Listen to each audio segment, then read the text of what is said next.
குளித்தலை சட்டமன்ற தொகுதியில் அதிமுக ஆட்சி இருக்கின்ற பொழுது குளித்தலை தோகைமலை கூட்டுக்குடி திட்டம் 53 கோடி ரூபாயில பணியில் மேற்கொள்ளப்பட்டு இந்த மக்களுக்கு குடிநீர் வழங்கிய அரசாங்கம் அதிமுக அரசாங்கம்.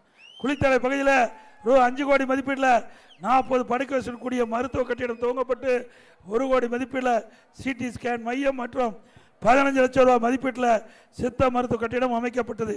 பஞ்சப்பட்டி ஏரிக்கு நீரேற்றம் செய்வதற்கு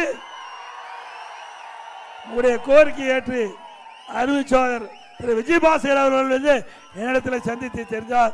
இந்த நீண்ட நாள் கோரிக்கை சுமார் 1200 ஏக்கர் இந்த ஏரியுடைய பரப்பளவு. இந்த ஏரியில நீர் நிரப்பினா அந்த பகுதியில் நீலத்தடி நீர் உயர்ந்து விவசாயத்திற்கு தேவை நீர் கிடைக்கும், குடிப்பதற்கு தேவை நீர் கிடைக்கும். இதை நீங்கள் நிறைவேற்றி தர வேண்டும். ஆற்றுக்கும் இந்த ஏரிக்கும் 13 கிலோமீட்டர் தூரம் தான் இருக்குது. அதை செயல்படுத்தி கொடுக்க வேண்டும் என்று கோரிக்கை வைத்தார். அவருடைய கோரிக்கையை ஏற்று முதற்கட்டமாக இன்றைக்கு ஆய்வு பணி மேற்கொள்ள 25 லட்சம் கொடுத்தோம்.